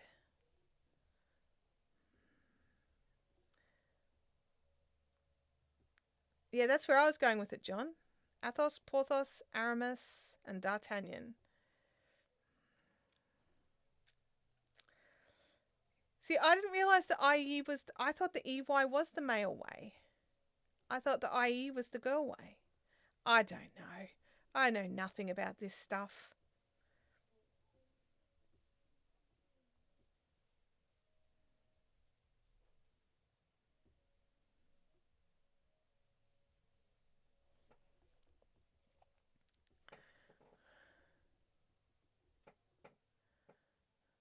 My coffee name is Sam. I just don't have the energy to have the conversation about my name. Like when I'm just Chantelle, and I'll just take it however they spell it. And then I'll get some random pronunciation, and I've kind of got to think about it to decide if that coffee is for me or not. I mean, Abby nicknaming me Shani is annoying, but it's easy for people to spell, I suppose. I don't know if you guys heard her.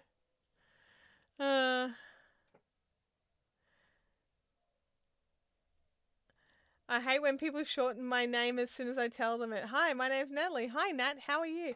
Yeah, that's one, isn't it? I mean, and that's a really big Australian thing to do, is to give everyone a shortened name. Oh, and hi, Natalie. How are you going? Oh, I was reading the Ender series, and in one of the prequel books, the bad guy's name is Achilles, but it's not pronounced how you think it is, and then calls that out in the text of the book. Really? Yeah, you just walked yourself into all the Nats, Natalie, and I think I call you Nat in my brain too. So I don't know if I've called you Nat in real life. So if I have, I'm sorry. And if I call you the wrong name in real life, you need to tell me. So, because I like a particular pronunciation of my name. My name is Chantelle, and that's the pronunciation of my name. And I quite often don't tell people, but in my brain, I'm like, that's not my name. And so now I'm learning to actually let people know, no, it's Chantelle, not Chantelle. And I actually think, oh, Russell, I think you may have heard this story. You may have actually been on the video call. Claire corrected Justin on the spelling, on the pronunciation of my name. He'd been calling me Chantelle for years. And Claire corrected him. And he was just like, he sent me this message, oh my God, have I been calling you the wrong name all this time? And I'm like, well, yeah. And he's like, why didn't you tell me? And I'm like, So yeah, Claire is back. Hello, Claire. She's made it back to the chat. Did you hear your name? We were talking about how you corrected Justin with the pronunciation of my name.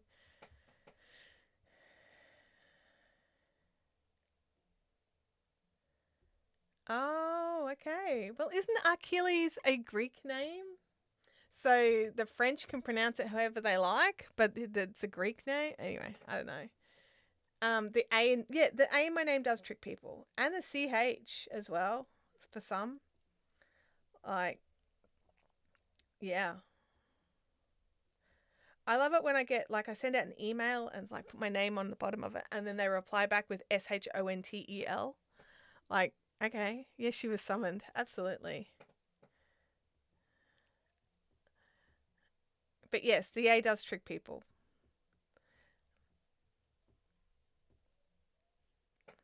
Well, I say data as well. It's an Australian thing. We say data. We don't say data. We say data. So I'm not going to be picking him up on that one. If only Americans would say aluminium correctly. Like it's one of those things. Chantelle is how we pronounce my name.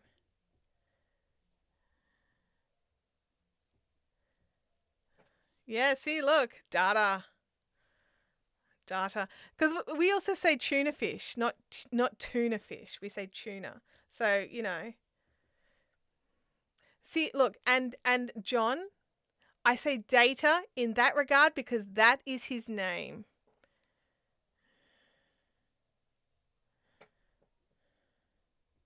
I say data because it's his name, and that's how it's pronounced. Yeah, I know you guys spell aluminium differently. You spell it wrong. Just saying. I think he's changed the spelling after you changed the pronunciation because everybody picked it up and was just like, what the heck? So you spelt it differently. Like, dudes, we spell it differently, so we say it differently. Z and Zs, yeah, that's a big one. I mean, that one doesn't bother me so much. But yes, that's another one where it's exactly the same thing, but it's just said differently. Lots of words are said differently. But I do think that, like, aside from, like, standard words, that doesn't bother me. When you're learning someone's name, you got to learn how they like it said. Like, it's just, it's their name. So by calling, like, there is a Star Trek episode where someone's trying to call Data, and he's like, that's not my name. My name is Data. And she's like, well, it's the same thing. And he's like, well, it's not. One's my name and one's my not. So... yeah. Russell picks on Justin Brown for his t-shirts all the time. Maybe not picks on, but comments upon his. And Justin wore a t-shirt that had some buttons on it. It was still a t-shirt, but it had buttons. Gosh.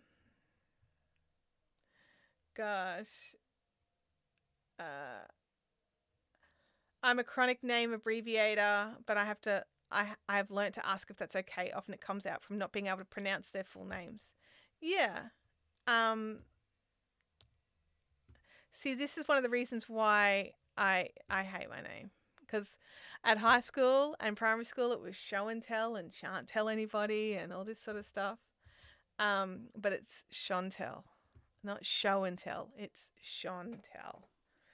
Anyway, we'll move on. But yes, if someone has a name, make the effort to learn how they prefer it to be pronounced.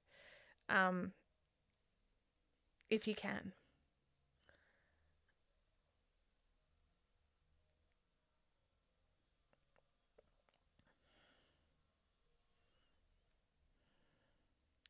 Shannon says, if I can't pronounce someone's name, I ask. Yeah, like if I meet somebody who I've been dealing with online, so I've been reading their name, so in my brain I've been saying their name, I'll be like, is it? And then check. And I'll be like, I'm so sorry, I've been reading your name rather than hearing it said.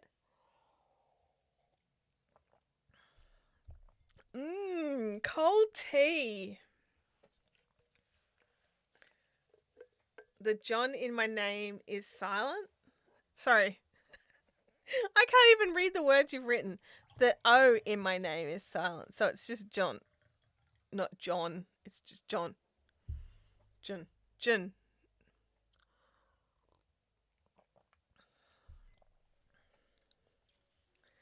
I topped up my cold tea with some less cold tea.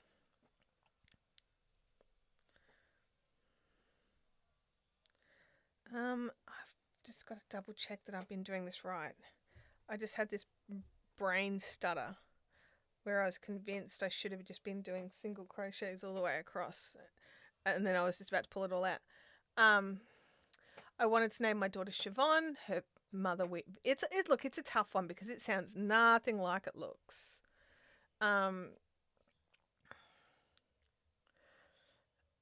Your name in emojis. What is it in emojis?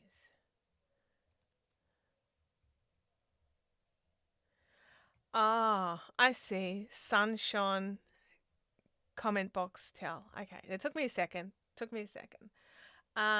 Yes, please hydrate if you have a drink. Absolutely. I also have some water, so I'm going to have some water.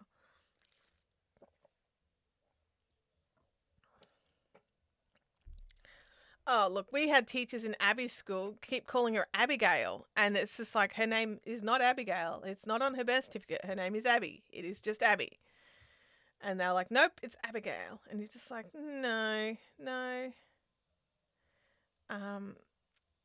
But yeah, that's always a fun. And my brother Daniel, he has never gone by the name of Danny, and he had a teacher who kept calling him Danny, and he didn't respond to it because never in his life had he ever been called Danny. And they actually called my mum in to say that he's ignorant and doesn't respond when he's being spoken to and is rude. And mum was just like, that's really unlike him. And so mum's called him over, hey, Daniel. And he's just instantly head up. And mum was just really surprised. She was just like, hey, what's going on? And then Daniel actually told her, oh, no, she doesn't call me Daniel. I've got to try and remember that she calls me Danny. And mum was just like, his name's not Danny. We don't call him Danny. All this time, you guys, I've had the wrong colour up. No one told me. It's like you don't care. It's like you don't care if I put the right colour up. I went to a lot of effort to make these graphics. Guilt time. It's guilt time, everybody. It's total guilt time.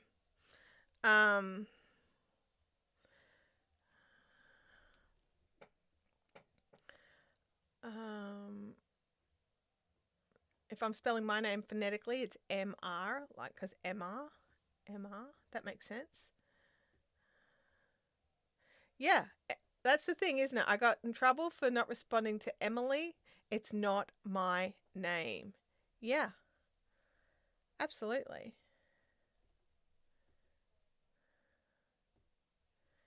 When I was 3, my son informed me my name isn't Bobby, it's Robert. I was like, dude, I named you. Yeah, it's a different point when it's the parents calling their kids something.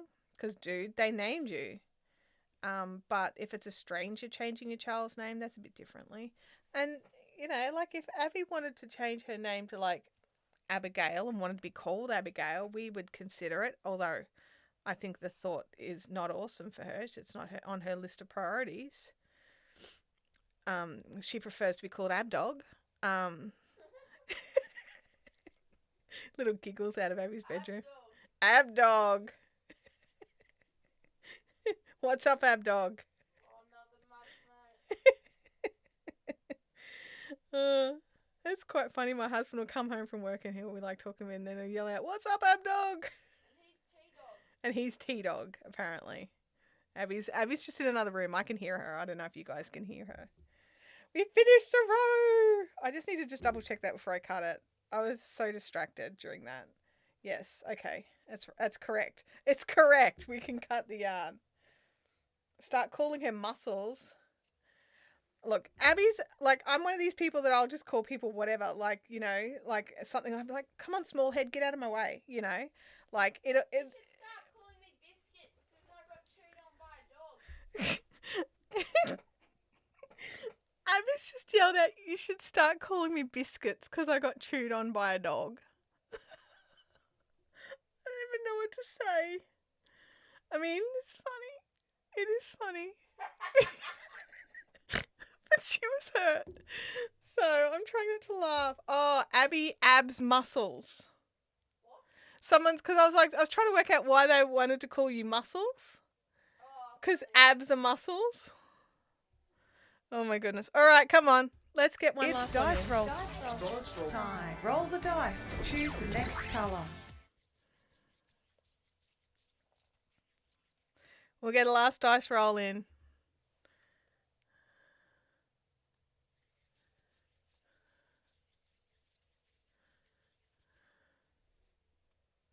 Alrighty, it's a 4. Galah. It's the nice pink that Abby likes. Why are you mentioning me so much? Because you're right there. Oops, it's going to fall over. The blanket nearly fell off. No wild card. Sorry. I'm using that pink you like now. I don't like that pink. Okay, you made me buy you a ball of it. I like the green and the blue. Okay, all right. I also like the green and the blue. Okay, thanks, Abs. You got 10 minutes, mate. 10 minutes. Abby's got the clock ticking. The clock's ticking. But yes, names are a funny one, aren't they? Because they're our identity. Do you So- have any belly button piercing? Abby, go away. She's just dangling a bracelet. Oh my goodness. Yeah, but no, names are one of those funny things because they're our name and they're our identity. Like I've got friends who are called Robert and friends who are called Bob and Bobby. But they all have their preference, so you call them by the name that they prefer.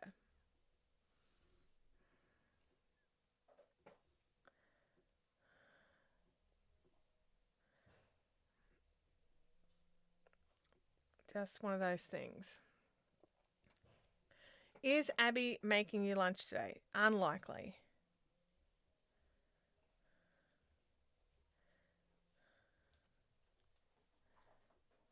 I can hear movement. I was like waiting for it just to, pounce. Anthony, Tony, absolutely. I've got a cousin. His name is Anthony, and he likes to be called Ant, so we call him Ant.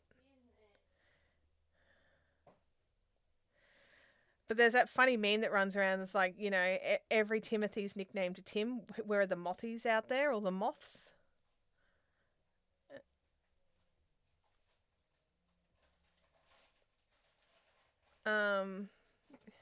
Yeah, there's some interesting ways that people like to change it up. Like, I've never understood how Peggy comes from Margaret.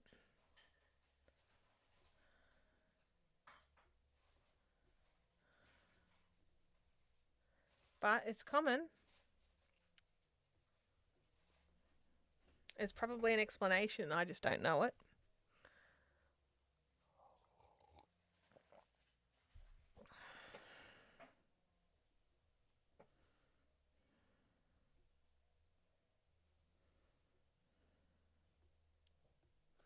Yeah, that's an odd one. The John to Jack thing and Jack to John. Or Jack from John. I don't understand that one. Is there a reasoning for that? Like, that one's always blown my mind a bit. And Hank from Henry. That's another one that's always sort of been like, how do you get that? Or Jim Bob. How the hell does that name come up? John.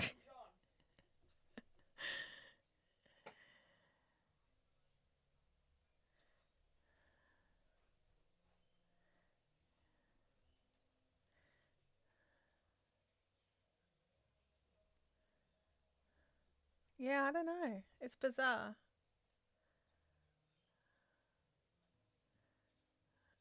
My brother is Cameron. He goes by Cam. I've always called him Fred. Okay. That's bizarre, but okay. Um,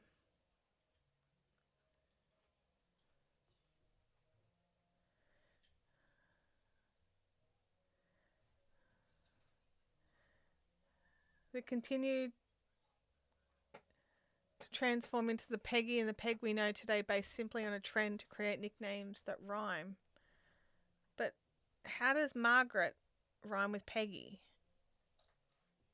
Is there something else I don't know? Like I can't. Oh, Margaret turned into Meggie, which turned into Peggy. Meggie from Margaret? Okay. I mean, I can. That's a stretch, but okay. All right. I get it. Ish. But yeah, really, your nickname can be anything. It doesn't even have to remotely resemble your name. But yeah, I've always found some of these things perplexing, so I'm glad we can clear them up. Did I miss something? Read it all. Hang on. What did I miss?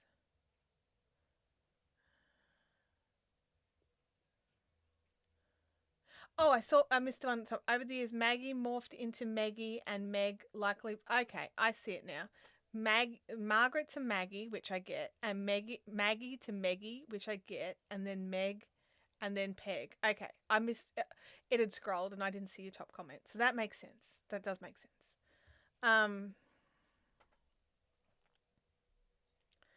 My brother's nickname for decades is Bob. The look of incredulity on my face of my eldest upon hearing that his real name was Alex was priceless. Yep, that's always a fun one. But yeah, it is. Oh, my grandfather called all the grandkids George, regardless of gender. I like that. It's like, George, come over here and get me that drink.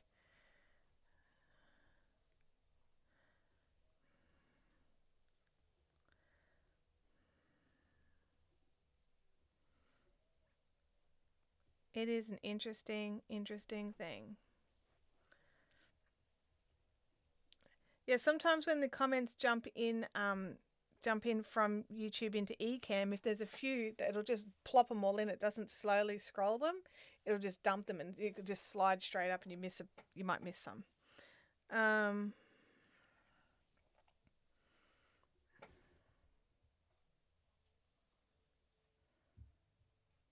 I got called lots of names that have no relation to my Christian names. Fair enough. Fair enough. Sometimes it's industry based as well.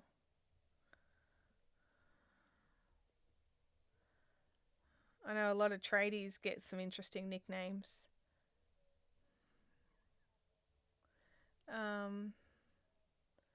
Taylor says all of the gremlins have nicknames that have nothing to do with their gender or birth names. Yeah. Yep.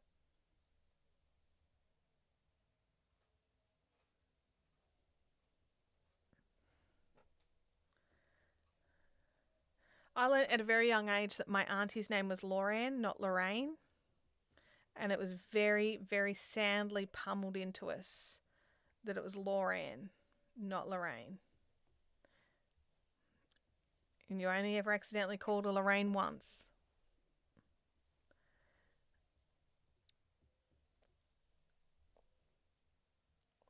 My grandfather used to call all his granddaughters Gorilla. Really? That's a weird one. Yeah, I thought mage was an interesting word to toss in there. I always find it interesting when someone's nickname is actually longer than their real name. It's like that's effort. That's more effort.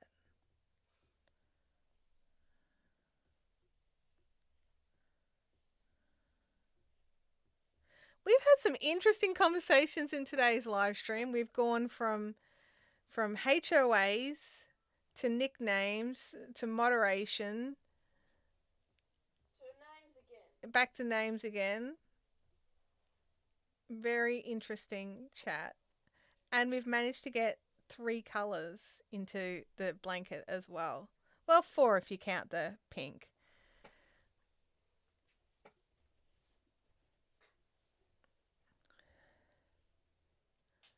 I have a friend that calls every female sweetie. Oh, that I'm not a fan of some of those. Mum loves being called babe. Hey babe. Hey babe. Hey babe. Hey babe. I really hate it. I was camping with my friends, but all my friends were all coupled up.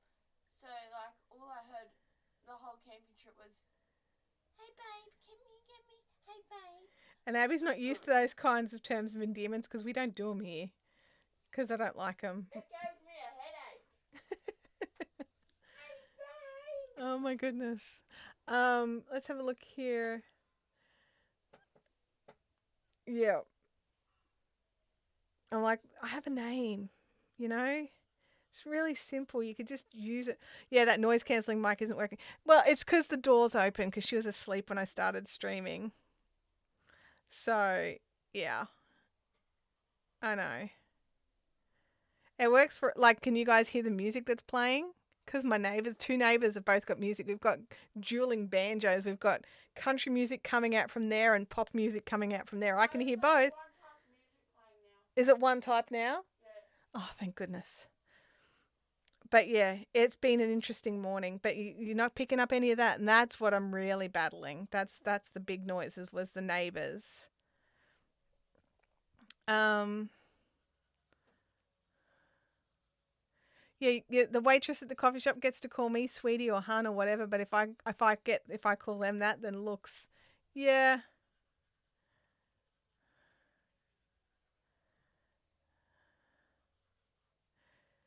Now you know why some like HOAs. Are there rules about music on HOAs? Really?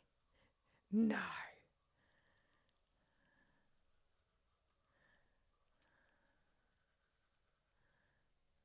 Like you can only listen to this kind of music loudly. Oh my goodness.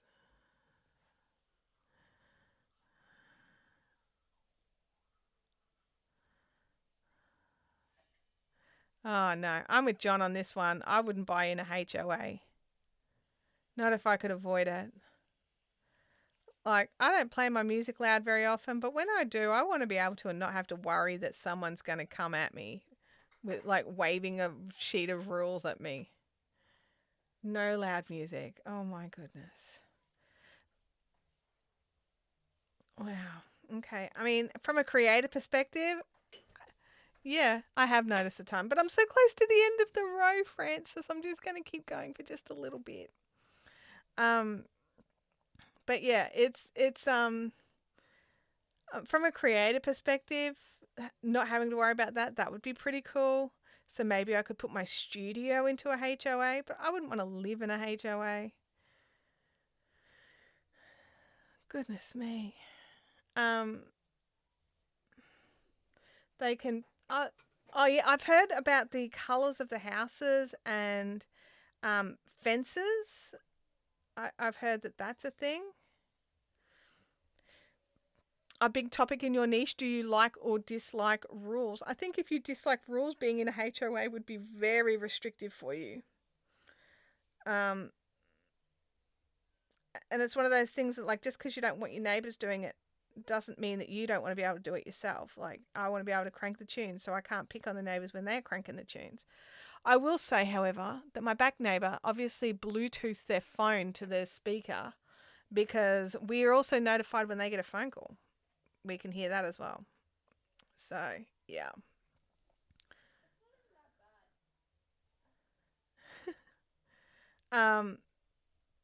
But yeah, I think that one's always funny when I can hear the phone is ringing. You have an incoming call. You have an incoming call. My friend lives in one where you can't change the plants in the front. What? Without permission. Oh my gosh. I'd like walk in and be like, okay, all of these are death plants. They all need to go. Like, what would happen then? Be like, dude, I need different plants because I'm allergic to all of these ones. We see that Parks and Recs episode where Ron Swanson shows his permit. Oh my gosh. We have land caveats that restrict what plants you can have in your yard. Wow. Have you ever been tempted to, I mean, I sit here going, hey, your phone's ringing. I can hear that your phone's ringing. How can you not hear that your phone's ringing? But I don't say it loudly. I mumble it. I mumble it all passive aggressively.